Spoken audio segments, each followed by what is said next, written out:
tell me that I'm never gonna make it. They want me to do something that could make sense. They hate when I keep dreaming I'll be famous, but I don't give a fuck, I'ma keep chasing. I got all this potential that's deep inside of me, but they hate when you're successful cause they try to be. They sit there being judgmental because you're trying things, and they just want you to settle and do the right thing. So get a good job, don't slack off. Wake up every morning, make a good impression on your boss. Don't do anything that I wouldn't do, and when you're making money, make sure you don't spend it too soon. Fuck that, I'll do what I wanna do. I got a different path from everyone and that includes you. Who are you to tell me how to live life? In these times it feels like nobody's right, yeah. So I'ma figure out what else we succeed, and then invest all of my time into that and proceed. I need whatever the hell could make me happy, and I don't think you have a clue what could that be. They tell me that I'm never gonna make it. They want me to do something that could make sense. They hate when I keep dreaming I'll be famous, but I don't give a fuck, I'ma keep chasing. They tell me that I'm never gonna make it. They want me to do something that can make sense. They hate when I keep dreaming. Assalamualaikum warahmatullahi wabarakatuh. Salam sejahtera untuk kita semua. Saat ini saya berada di Hotel Swiss Bell Lampung. Jadi saya berada di Kota Bandar Lampung. Nah, di sini ada kegiatan dari Itjen Kemendikbudristek terkait dengan penanganan 3 dosa besar di pendidikan. Nah, di sini memang akan hadir siswa, ya peserta didik, kemudian juga kepala sekolah. Nah, seperti apa kegiatannya? Ikuti terus dalam video ini. Tapi sebelumnya jangan lupa untuk di like, share, comment, and subscribe. Bagi yang belum subscribe, segera subscribe untuk terus terupdate dengan video-video pendidikan dan anak. Waalaikumsalam. Sejahtera bagi kita semua. Selamat pagi. Shalom, Om Swastiastu, Namo Buddhaya, Rahayu. Puji syukur kehadirat Allah Subhanahu wa Ta'ala, Tuhan Yang Maha Esa, yang atas berkat dan rahmatnya kita bisa berkumpul di tempat ini dalam rangka bersilaturahmi dan sekaligus melaksanakan kegiatan sosialisasi Permendikbudristek nomor 46 tahun 2023 tentang pencegahan dan penanganan kekerasan di lingkungan satuan pendidikan dalam aturan sekolah. Jadi ini beberapa kasus, misalnya di Mojokerto, anak ini mengalami kelumpuhan setelah diperintah sit up karena terlambat masuk. Sit up di dalam aturan itu 30 kali, tapi gurunya karena sibuk ngurusin yang lain, anak itu disuruh sit up ngitung sendiri. Udah situ, Pak, saya udah 30 kali. 30 kali cepat banget, saya nggak tahu, diulang. Nah, pengulangan terjadi sampai 3 kali sehingga anak ini melakukan sit up 90 kali, terjadi cedera pada tulang belakang, dia pulang terasa sakit pada bagian tulang belakang. Orang tua juga tidak terlalu ngeh dengan itu. Besok pagi anak ini sudah tidak bisa bangun lagi karena mengalami kelumpuhan. Begitupun anak umur 8 tahun yang disuruh push up. Sit up dan push up adalah sesuatu yang butuh dilatih. Dan itu fisik. Kalau yang ngasih sanksi adalah guru olahraga masih relate, ada hubungan. Tapi kalau yang itu adalah dalam bagian dari sebuah aturan sekolah, sebaiknya dihindari. Kemudian yang di Manado, siswa ini meninggal setelah diperintahkan lari 20 putaran karena terlambat juga. Tapi pada putaran kelima dia jatuh dan dibawa ke rumah sakit. Belum sampai rumah sakit dia sudah meninggal. Ternyata anak ini memiliki kelemahan jantung. Jadi waktu mau berangkat dia udah penuh deg-degan, udah jantungnya berdegup kencang karena takut terlambat. Nggak taunya terlambat. Begitu terlambat diperintah lari. Yang terjadi ya jantungnya masih dalam keadaan kencang. Nah, inilah yang bisa terjadi ketika Bapak Ibu di sekolahnya menerapkan hukuman-hukuman fisik. Nah, ini terutama SMK yang merasa bahwa kami tuh udah biasa gitu melakukan itu. Jadi setengah militer. Ini hati-hati. Kemudian ya, dan ini bisa melanggar Permendikbud 46. Karena seharusnya pendisiplinan anak tidak dengan bentuk-bentuk seperti itu karena membahayakan. Nah, lalu apa dalih-dalih bahwa anak-anak ini agar menjadi kuat, agar anak-anak ini menjadi punya daya saing, sesungguhnya tak ada hubungannya dengan hukuman-hukuman fisik. Karena daya saing itu ditentukan oleh profesionalitas, keterampilan, skill, bukan oleh hukuman-hukuman fisik. Karena hukuman fisik dimanapun menyakitkan. Dan menyakitkan itu membuat otak anak sebenarnya tidak berkembang. Lanjut, Bapak Ibu. Nah, Bapak Ibu, ini adalah kemudian bagaimana dengan Lampung? Apakah di Lampung baik-baik saja? Sebenarnya enggak. Kekerasan terhadap anak perempuan dan terhadap perempuan dan anak di Lampung itu cukup tinggi ya. Untuk tahun 2023 Januari sampai Juli saja sudah 307 kasus. Ini yang lapor. Mungkin yang nggak lapor juga lebih banyak. Berikutnya adalah kasus kekerasan pelecehan di Lampung. Itu juga tinggi dan mayoritas menimpa anak-anak kita. Lalu 48 anak di Bandar Lampung, ini Bandar Lampung aja ya, bukan provinsi, itu jadi korban kekerasan selama 2023. Nah, jadi ini juga angka-angka yang menunjukkan bahwa kekerasan itu terjadi di sini gitu. Lanjut. Nah, Bapak Ibu, kasus kekerasan seksual pun terjadi di Lampung. Contohnya adalah Polres Lampung berhasil membongkar kasus pelecehan seksual kepada anak SD melalui grup WhatsApp. Dan ini meliputi 20 bahkan 22 anak dalam satu sekolah dan masih di jenjang SD. Ya, ini karena apa? Satu anak itu galau, kemudian ngomong di FB, tertangkap oleh predator anak. Predator anak ini melakukan pendekatan luar biasa kepada si anak, sampai si anak percaya, lalu kemudian lewat anak ini dibentuklah grup yang HP nomor teleponnya berasal dari anak-anak dari si satu orang ini, kemudian teman-temannya dalam satu kelas itu akhirnya bisa punya grup dan setiap hari dikirimi pornografi oleh si pelaku. Nah, ternyata pelaku berdomisili di Palembang. Jadi anak-anak kita bisa, ini SD mengalami kayak gini ya. Nah, bagaimana kemudian anak-anak lain, banyak kok SMP, SMA. Nah, kalau SMA dan SMK lebih parah. Begitu kenalan di media sosial karena anak-anak kita kurang dipeluk, anak-anak kita ini kurang diperhatikan, para orang tuanya gitu ya, tiba-tiba ada yang memperhatikan, hari ini makan apa, jangan terus makan ini, belum makan, jangan gitu dong, nanti kalau kamu sakit saya sedih. Nah, siapa yang nggak terbang digituin ya, pakai baju apa hari ini, orang tuanya nggak pernah ngomong gitu kan, pakai baju apa hari ini, kemudian disebutin foto dong, begitu fotonya dikasih, wah cantik banget, kamu cocok dengan warna ini. Siapa nggak berbunga-bunga?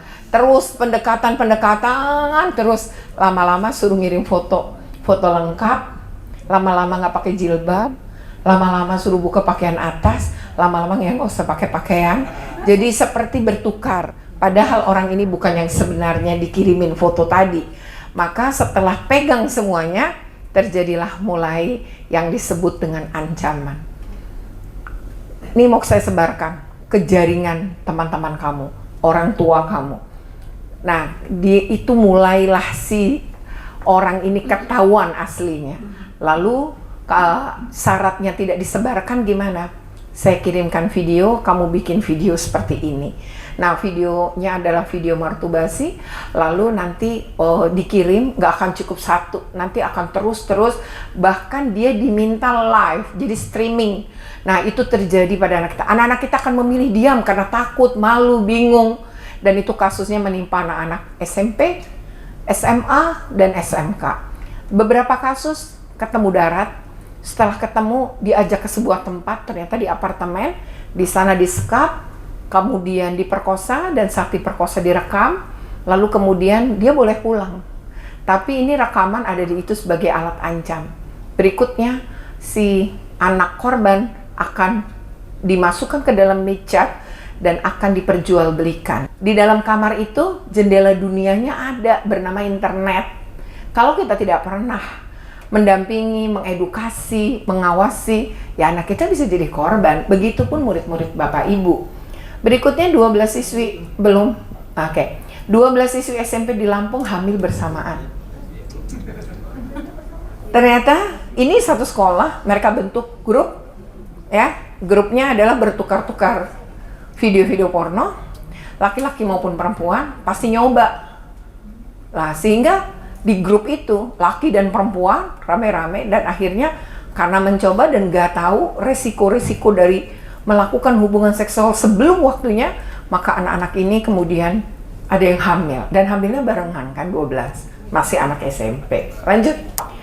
Jadi kalau bilang sekolah Bapak Ibu baik-baik aja, apa iya baik-baik aja? Karena sebenarnya serangan bisa terjadi dimanapun, dan anak kita tetap bisa jadi korban. Bapak Ibu, kita sedang berada dalam situasi gawat darurat kekerasan di lingkungan pendidikan. Kalau menggunakan data-data yaitu asesmen nasional yang diikuti oleh para peserta didik kita, maka sebenarnya 34,51% peserta didik kita 1 dari 3 berpotensi mengalami kekerasan seksual. Yang kedua adalah 26,9% peserta didik 1 dari 4 berpotensi mengalami hukuman fisik. Dan 36,31% peserta didik 1 dari 3 ya, dari tiap 3 anak 1 berpotensi mengalami perundungan. Bapak Ibu, raport pendidikan kan Bapak Ibu punya. Dan lihatlah bagaimana hasil suling jarnya. Ya, kemudian apakah betul aman. Biasanya anak-anak akan terus terang ketika ANBK. Nah, berarti berikutnya kalau berdasarkan Permendikbud 46 Bapak Ibu harus melakukan. Kalau memang belum terjadi atau rendah berdasarkan asesmen nasional, maka Bapak Ibu buat pencegahan. Tapi kalau ternyata tinggi, maka Bapak Ibu harus melakukan selain pencegahan harus melakukan penanganan. Nah, itu yang kemudian diharapkan ya. Nah, jadi KPPA bilang 20% anak laki-laki dan 25,4% anak perempuan di usia 13-17 tahun mengaku pernah mengalami satu jenis kekerasan atau lebih dalam 12 bulan terakhir. Ya, jadi sebenarnya raport pendidikan kita akan menunjukkan apakah sekolah kita baik-baik aja atau tidak. Itu bisa saja melalui asesmen nasional. Lanjut. Nah, Bapak Ibu, kita kembali kepada Permendikbud PPKSP ini yang menjadi bagian penting dalam memenuhi amanat undang-undang dan peraturan pemerintah. Jadi sebenarnya Permendikbud ini dibuat ya karena ada Undang-Undang Perlindungan Anak. Kemudian yang kedua, ada PP Perlindungan Khusus bagi Anak. Perbedaan antara Permendikbud 82 dengan 46 adalah 82 khusus anak, 46 tidak. 46 ini pendidik dan tenaga kependidikan juga termasuk mendapatkan perlindungan, bisa mendapatkan pemulihan dan juga mendapatkan penanganan. Bapak Ibu, di Permendikbud 82, regulasi pertama ini mengatur pencegahan dan penanggulangan, tapi Permendikbud 46 ini adalah regulasi yang bertujuan untuk mencegah, menangani kasus-kasus kekerasan di satuan pendidikan. Fokusnya adalah implementasi yang efektif dengan melibatkan semua pihak. Maka di Permendikbud ini ada perintah judul bagian 2 pemerintah daerah. Makanya di situ sekolah itu kenapa tidak mampu menghentikan? Karena nanganin sendiri. Sementara di sekolah guru BK ada, belum tentu maksimal. Tak ada juga yang guru BK-nya kelebihan, muridnya beratus-ratus, guru BK-nya 1. Gimana mau menangani? Nah, inilah yang kemudian Permendikbud ini sekolah bisa merujuk kalau memang tidak mampu mengatasi psikisnya. Kemudian pihak-pihak pemerintah daerah yang lain pun wajib ikut membantu penyelesaian di setiap daerah. Dengan begitu, kalau kekerasannya dari rumah, dipukulin gitu ya sama orang tuanya, anak yang mengalami kekerasan pengasuhan, dipukul kalau salah, dicaci, dimaki, begitu dia nemuin teman sekolahan, teman sebaya, dia akan cari yang lebih lemah dari dirinya. Habis itu dia bully itu temannya. Dia lakukan dalam rangka apa? Melampiaskan kemarahan. Kan gak berani ngelawan orang tua. Jadi dia lampiaskan sama temannya yang lebih lemah dari dirinya. Itulah yang terjadi. Anak-anak ini adalah jenis anak-anak tidak bahagia karena pola pengasuhan yang negatif. Nah, kalau kita bahagia, kan kita itu nggak akan bisa. Kita kalau kita sedang bahagia, nggak mungkin kita nyakitin orang lain. Hanya anak-anak yang nggak bahagia atau kita guru yang nggak bahagia yang menyakiti orang lain. Ya, itu sih sesuatu yang sebenarnya alami aja gitu. Jadi kalau yang bagaikan gini deh, Bapak Ibu kan pernah jatuh cinta ya. Coba waktu jatuh cinta segalanya indah kan. Sampai ada lagu teh kucing pun terasa coklat kan begitu. Tapi begitu kita tuh lagi marah, apapun bisa jadi sasaran. Dan pelampiasan paling sering adalah anak. Kan gitu, murid ke anak, keselnya pada sama suami, gitu kan? Atau sama istri, nanti pelampiasan kepada anak. Itu bisa terjadi. Nah, oleh karena itu, anak ini selalu rentan menjadi korban. Tapi Permendikbud ini sebenarnya semuanya, karena ternyata Bapak Ibu guru juga rentan mendapat kekerasan dari orang tua. Bapak Ibu juga rentan mendapatkan kekerasan, ya kan, dari pihak-pihak lain mungkin. Nah, kekerasan tadi kan tidak hanya fisik. Nah, kasus yang kemudian Bengkulu misalnya, diketapel gitu ya, sampai matanya buta, kan terjadi.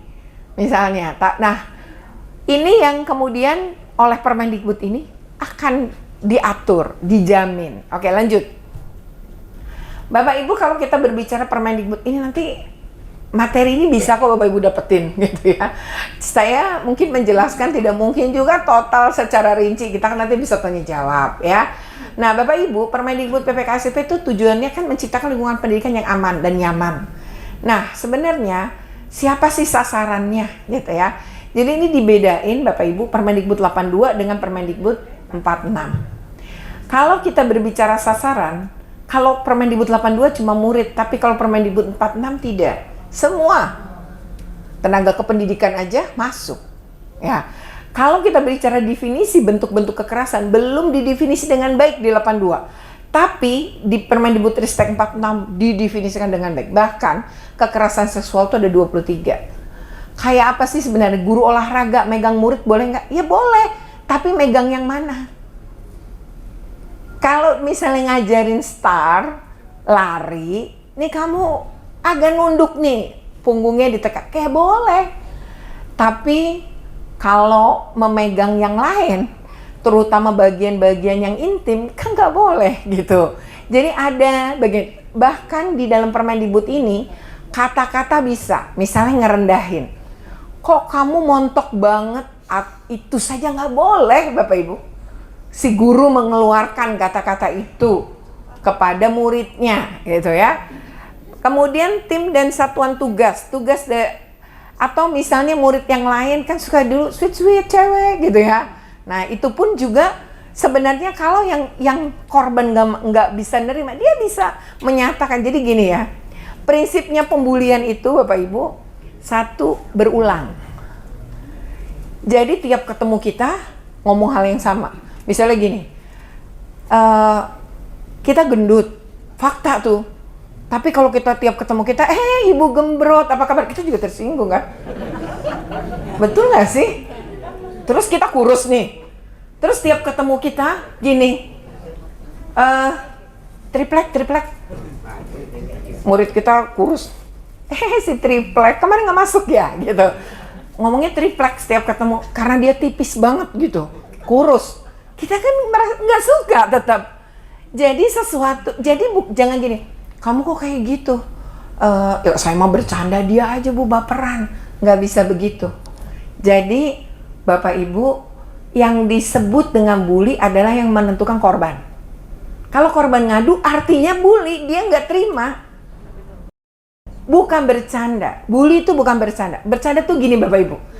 Kalau saya bercanda ya dengan Ibu Pur misalnya, Ibu Pur dan saya sama ketawa, bahagia, bercanda namanya.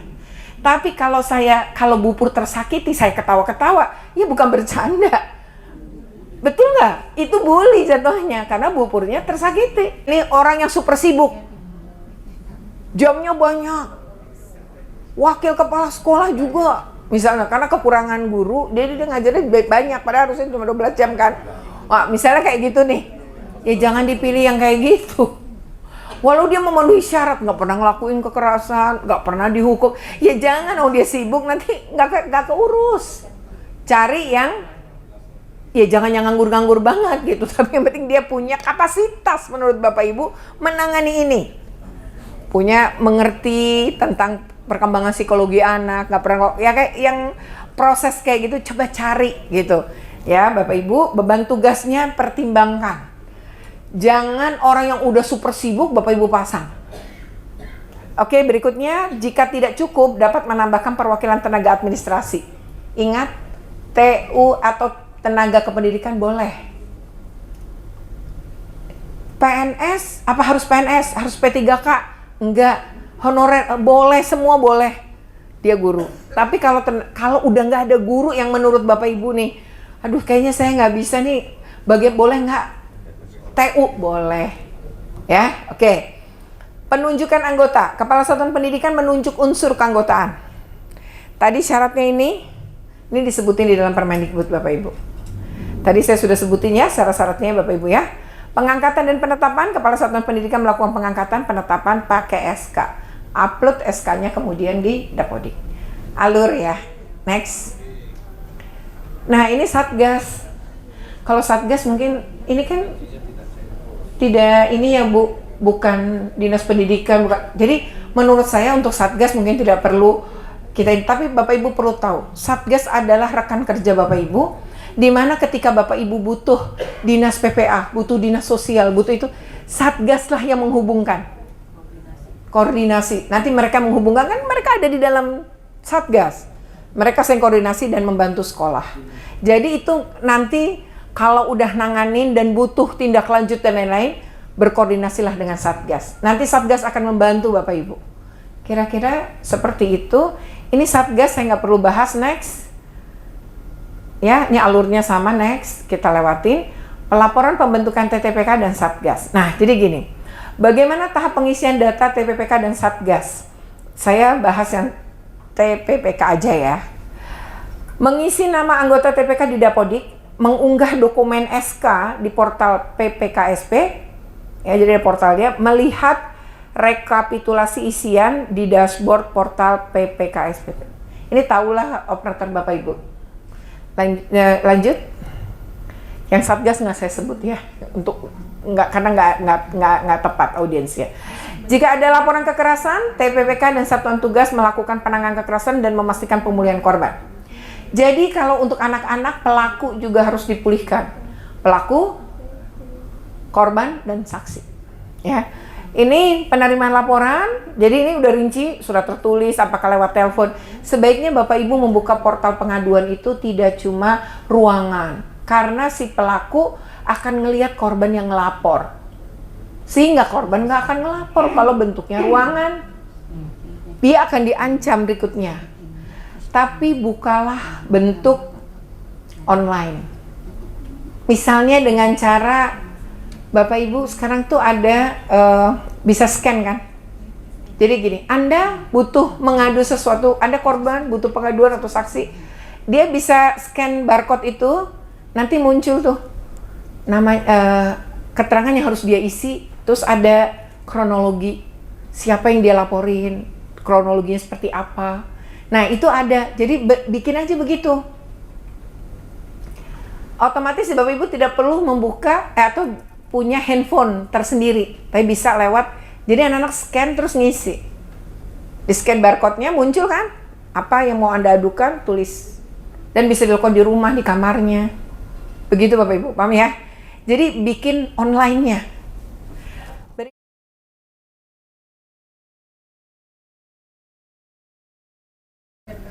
Ibu narasumber. Maju, Bapak kayaknya mendingan biar nggak tiktokan itunya tuh loh Pak. Kebetulan Bapak dekat situ ya Pak. Oke, silakan Pak. Terima kasih Ibu narasumber yang saya hormati, Bapak Ibu Kepala Sekolah di Bandar Lampung yang saya hormati juga. Kebetulan saya dari BPMP, tertarik sekali dengan tayangan tadi. Saya mau menanyakan langsung saja Bu. Ya. Jadi di sini jelas sekali bahwa Dinas Pendidikan itu sebagai Satgas. Iya. Kemudian salah satu anggota Satgas. Kemudian sekolah itu termasuk di sini adalah tim PPK. Yang pertama, posisi BPMP bagaimana? Karena yang jelas kalau ada peristiwa semacam ini yang sibuk dari BPMP. Dari pengalaman yang sudah di Lampung Tengah itu saya nggak sebutkan masalahnya, itu sempat viral. Dari Kak Seto, dari Departemen Agama dan semuanya pasti mampirnya ke BPMP, bahkan dari sekjennya. Ya. Kemudian yang kedua Bu, bahwa di sekolah kan ada namanya program RUS. Ini jelas sekali pada sekolah yang PSP ya, program sekolah penggerak itu sudah jelas. Kemudian IKM juga sudah jelas. Bahkan sekarang Pasgu, Fasilitas Guru di masing-masing satuan pendidikan itu ada. Ya. Ketika memunculkan ini, kayaknya sekolahan semakin tambah, ada tim tim PPK, kemudian tambah lagi yang jelas satuan pendidikan itu ada yang namanya tim untuk program RUS. Ini, jadi apakah nanti kemungkinan yang ada program RUT tadi itu masuk pada tim PPK tadi? Ya, mungkin itu Bu, biar kita tidak rancu. Yang jelas saya rasa ini sangat seiring sejalan dengan program RUT. Kemudian kebetulan saya Fasnasnya Bu, jadi saya familiar sekali dengan bagaimana pemutaran yang namanya bullying seperti apa tadi yang sudah jelaskan Ibu ya, bagaimana seorang membuli mungkin dengan medsos yang mengeluarkan siapa, kemudian sampai yang membaca pun termasuk salah satunya itu termasuk pembuli pasif gitu. Mungkin itu saja Bu, terima kasih. Ada 2 pertanyaan. Terima kasih, saya kembali. Wassalamualaikum warahmatullahi wabarakatuh. Waalaikumsalam warahmatullahi wabarakatuh. Assalamualaikum warahmatullahi wabarakatuh. Yang saya hormati Ibu narasumber dan Bapak Ibu Kepala Sekolah. Materi hari ini sangat luar biasa Bapak Ibu ya. Jadi memang kalau saya katakan perundungan itu sudah masif sekali di sekolah. Gak hanya yang dibully itu yang normal, yang sakit pun ikut dibully gitu. Ini sangat luar biasa masifnya. Ada satu hal yang mungkin saya tanyakan tadi Bapak dari saya dari MGDK Kota Bandar Lampung dengan Pak Hari Minandar. Oke, untuk tim PPK tadi ya Bu yang di sekolah ya. ya. Ibu tadi sebutkan 3 komponen penting gitu ya, atau minimal 3 lah ya dari satu satuan pendidikan. Nah, ada nggak rasio tertentu Ibu? Misalkan kan ada sekolah yang memang siswanya banyak gitu ya, ada sekolah yang memang siswanya kurang banyak. Nah, ada rasio perbandingan antara setiap masing-masing sekolah untuk bisa ketemu berapa tim PPK-nya di masing-masing sekolah. Itu yang pertama. Yang kedua, tadi Ibu sebutkan terkait dengan tim perlindungan guru dan dosen. Banyak Bukan memang, tim, undang-undang. Oh iya, undang-undang guru dan dosen gitu ya. Ada beberapa guru yang memang sangat takut ya Bu ya untuk bisa memberikan panis kepada si peserta didiknya. Nah, ini yang mungkin belum tersosialisasi dengan baik ke satuan pendidikan, sehingga kami sangat kebingungan untuk bisa menyelesaikan satu konflik atau satu kasus tertentu gitu yang melibatkan misalkan ke BPMP juga bisa gitu. 2 poin itu terima kasih saya sampaikan dan saya Wabillahi taufiq wal hidayah. Wassalamualaikum warahmatullahi wabarakatuh. Waalaikumsalam. Baik, saya sudah catat ya 3 pertanyaan. Yang pertama yang dari BPMP ya Pak ya. Terkait dengan program Roots, terus juga sekarang ada program disiplin positif gitu ya. Sebenarnya apa kemudian ini sebenarnya sesuatu yang berjalan seiring, karena program Roots sendiri juga kan yang menentukan adalah Kemendikbud. Ini kan gini, jadi kayak disiplin positif, program Roots itu kan artinya adalah bagian dari sebuah tindak lanjut gitu. Jadi kalau sekolah diindikasi banyak melakukan atau ada aturan-aturan yang kemudian penuh dengan kekerasan atau mendisiplinkan dengan kekerasan, maka sebenarnya program disiplin positif, program Roots ini kan mencoba mencari jalan dan meyakinkan para guru bahwa mendisiplinkan anak itu tidak harus dengan kekerasan gitu. Jadi itu kan sesuatu yang seiring sejalan Pak. Tidak menambah sebenarnya ini, tapi bahwa itu tuh saling support, saling dukung justru. Nah misalnya gini ya Bapak Ibu, kita ini kan tadi saya beberapa contoh yang saya sampaikan terkait dengan pendisiplinan ya. Saya contohkan misalnya gini, guru-guru ini tidak yakin bahwa anak tuh bisa disiplin, bisa punya efek jera tanpa kekerasan. Kenapa guru-guru banyak tidak yakin? Karena guru-guru adalah korban kekerasan.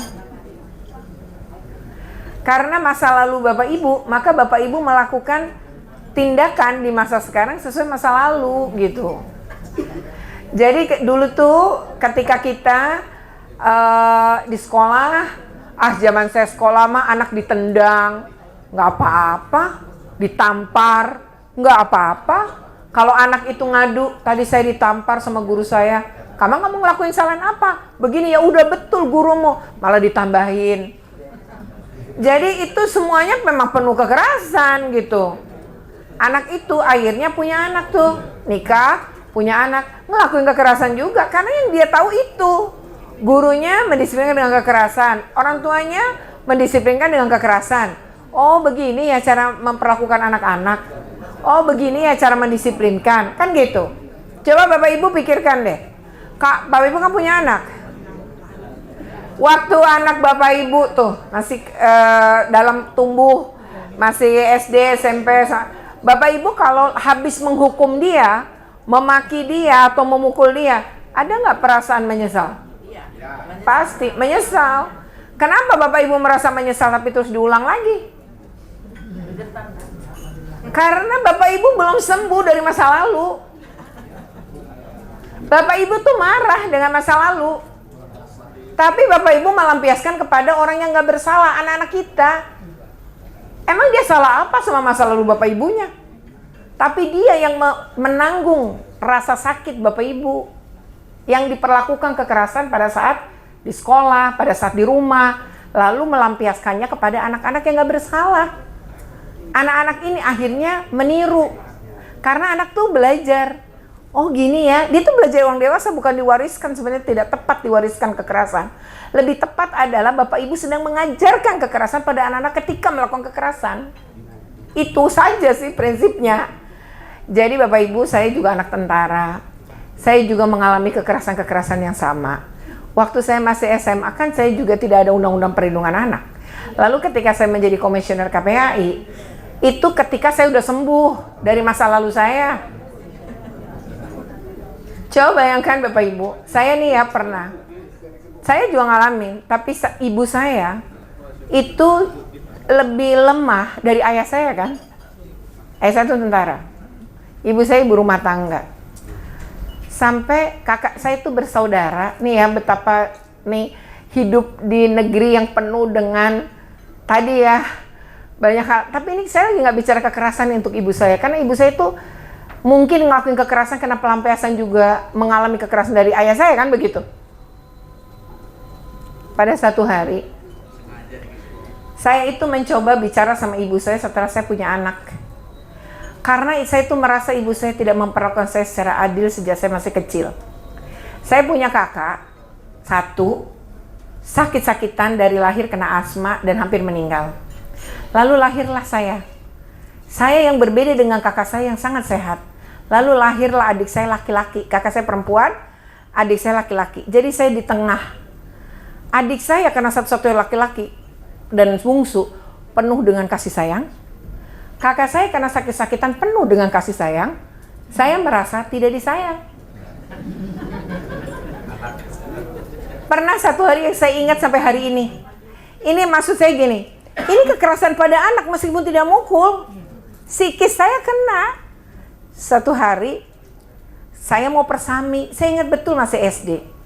Saya itu kelas 4 SD, kakak saya kelas 6. Lalu ibu saya datang ke sekolah. Jadi ibu saya bilang gini, nanti ibu mau ke sekolah gitu. Terus emang mau ngapain? Kan mau persami. Ibu kan mesti ketemu sama wali kelas. Wali kelas kakak kamu. Di depan saya karena datangnya mau pulang, ibu saya itu gini. Jadi Bu, anak saya ini ya, obatnya khusus, ininya khusus, bla bla bla bla bla apa aja. Sampai berakhir tak ada satupun nitip saya. Saya memendam loh. Sampai akhirnya saya menjadi pribadi yang kuat tuh kan karena terpaksa. Karena kalau nggak, saya mencari cara untuk bisa, nggak semua anak bisa kan. Sampai saat saya merasa, sampai kemudian saya menikah, anak saya lahir, kan anak kakak saya udah lahir, anak saya lahir kebetulannya beda berapa bulan, karena kakak saya itu dengan kakak saya itu jaraknya yang tadi 2 tahun, nikahnya malah duluan saya. Nah tapi ketika kemudian dia juga punya anak, kemudian saya juga punya anak, beda usia anak-anak kami tuh nggak jauh.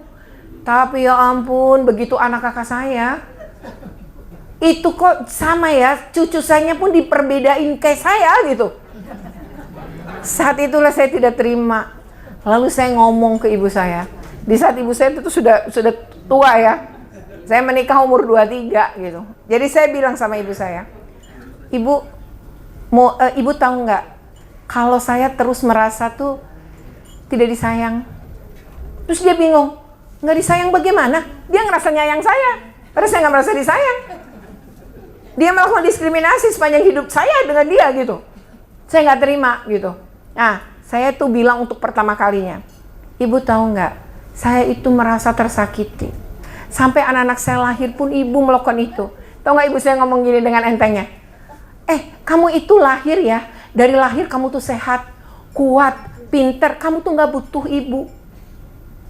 Tapi kakakmu itu butuh, adikmu itu butuh. Jadi saya nggak butuh. Saya langsung bilang, saya manusia. Saya juga butuh disayang, butuh dipeluk, butuh diperhatikan. Jadi sebenarnya ya saya kekurangan kasih sayang kan, saya ngerasa. Untuk pertama kalinya, ibu saya diam, tercenung, itu ayah saya udah meninggal. Lalu ibu saya, kalau ayah saya enggak, mungkin karena beliau juga sibuk ya, maksudnya tentara tukang kemana-mana gitu ya. Tapi dengan ibu saya kan terus-terusan. Tapi setelah ngomong hari itu saya lega. Habis itu saya bilang, udah yang masa lalu saya nggak apa-apa bu, tapi jangan perlakukan anak saya. Saya cuma memohon itu. Udah tuh, saya tuh ngomong sore. Pas malam, saya tidur. Jadi ibu saya itu akhirnya bilang sama saya, mau nginep di rumah saya. Pas saya mau pulang itu, tumben. Oh ya udah, nginep di rumah saya. Udah selesai tuh pas malam-malam. Pintu kamar saya kan nggak ditutup ya. Maksudnya, nggak dikunci. Tiba-tiba ibu saya udah tidur. Tapi karena dia menangis, kan saya jadi dengar. Dia menangis terseduh-seduh, terus dia tuh memeluk saya, nyiumin tangan saya gitu. Menyatakan penyesalan, tapi nggak gengsi, nggak mau saya tahu. Saya pura-pura tidur aja terus. Padahal saya mendengar semuanya. Tapi hari itu saya memaafkan dia. Saya maafkan sampai hari ini saya memaafkan. Dan ketika dia meninggal pun, dia itu punya rumah tapi dia ingin ikut saya. Sampai dia meninggal pun di rumah saya dan betul-betul bersama saya gitu. Jadi Bapak Ibu, kita itu bisa jadi luka batin kita itu. Makanya saya seperti orang yang keras. Karena ternyata saya kering, saya ngerasa tuh saya nggak disayang gitu. Nah Bapak Ibu, anak-anak kita mungkin ngalamin hal yang sama. Jadi nih ya saya mau ngomong begini. Jangan pernah tadi bandingin, kamu kok nggak kayak anak mama ya, nggak kayak anak itu ya, kok kamu gak kayak anak tetangga, kamu gak kayak kakakmu. Itu jangan dilakukan. Karena membanding-bandingkan adalah bully. Guru nih, kok kelas ini gak kayak kelas sebelah ya, itu sakit hati banget itu anak-anak. Oke ya, demikian ya video yang terkait dengan bagaimana saya menjadi menjadi narasumber, satu-satunya narasumber malah ya, dalam kegiatan sosialisasi Permendikbud 46 tahun 2023 tentang pencegahan dan penanganan kekerasan di satuan pendidikan. Dan Itjen Kemendikbudristek sebagai penyelenggara ya, memang kan harus juga ikut mensosialisasi Permendikbud ini, terutama terkait dengan penanganan. Dan di sini hadir kepala-kepala sekolah, juga ada pengawas, ada BPMP dan perwakilan Dinas Pendidikan, juga Dinas Pemberdayaan Perempuan dan Perlindungan Anak ya. Dan tadi seru, juga banyak yang nanya, juga disimak ya. Mudah-mudahan ini bermanfaat. Jika bermanfaat jangan lupa untuk di like, share, komen, dan subscribe. Bagi yang belum subscribe, segera subscribe untuk terus terupdate dengan video-video pendidikan dan anak.